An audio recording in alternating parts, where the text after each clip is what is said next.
হুমকি আর উত্তেজনার মধ্যেই ট্রাম্পের বিপজ্জনক খেলা। গাজায় নতুন হুমকি। মুসলিম বিশ্ব কি এক হবে? বিপদ বাড়ছে।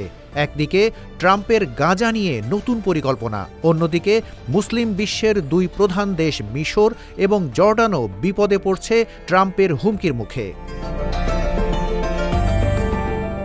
মার্কিন প্রেসিডেন্টের এই কর্মকাণ্ড শুধু মধ্যপ্রাচ্যে নয়, বিশ্ব রাজনীতির জন্যেও বড় এক ঝুঁকি হয়ে উঠছে।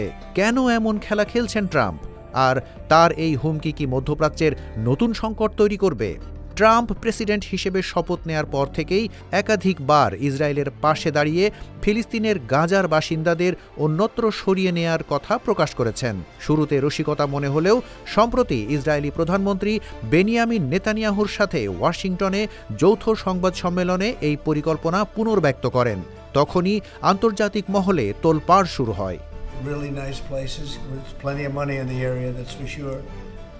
I think that would be a lot better than going back to Gaza, which is... Trump তার পরিকল্পনায় গাজার ফিলিস্তিনিদের মিশর এবং জর্ডানে স্থানান্তর করার প্রস্তাব দিয়েছেন। তবে এই প্রস্তাব মেনে নেয়নি মিশর ও জর্ডান। দুই মুসলিম দেশই এই পরিকল্পনার বিরুদ্ধে তাদের অবস্থান স্পষ্ট করে দিয়েছে।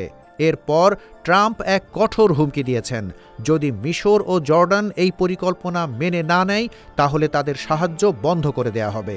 এখানে একটি বড় প্রশ্ন উঠছে, ট্রাম্প এই হুমকির মাধ্যমে কি শুধুমাত্র গাজার মানুষদের অধিকার হরণ করতে চাচ্ছেন, নাকি পুরো মধ্যপ্রাচ্যকে আবারও একটি বিপদের দিকে ঠেলে দিচ্ছেন? বিশেষজ্ঞরা মনে করেন, গাজার বাসিন্দাদের অন্যত্র সরিয়ে নেওয়ার এই পরিকল্পনা আন্তর্জাতিক আইনের স্পষ্ট লঙ্ঘন। এটা গোটা মধ্যপ্রাচ্যের শান্তি ও স্থিতিশীলতাকেও হুমকির মুখে ফেলতে পারে। জর্ডানের রাজাকে আরও ফিলিস্তিনিদের গ্রহণের জন্য কিভাবে রাজি করাবেন জানতে চাইলে ট্রাম্প বলেন, আমি মনে করি তিনি এই প্রস্তাব গ্রহণ করবেন। আমার মনে হয় অন্যান্য দেশও গ্রহণ করবে। তাদের হৃদয় উদার। ফিলিস্তিনিদের গাজায় আটক ইসরায়েলি জিম্মিদের মুক্তির জন্য ট্রাম্প একটি কঠিন আল্টিমেটাম দিয়েছেন। তিনি বলেন, 15 ফেব্রুয়ারি পর্যন্ত যদি সব ইসরায়েলি জিম্মি মুক্তি না পায় তবে তিনি যুদ্ধবিরতি বাতিল করবেন। এই বক্তব্যের মাধ্যমে তিনি শুধু গাজা নন, পুরো অঞ্চলে নতুন এক উত্তেজনা সৃষ্টি করতে চাইছেন, যা হয়তো আরও ভয়াবহ পরিণতির দিকে নিয়ে যেতে পারে। ট্রাম্প বলেছেন, যুদ্ধবিরতি বাতিল করুন, তাহলে সব বাজি শেষ হয়ে যাবে এবং নরক শুরু হবে।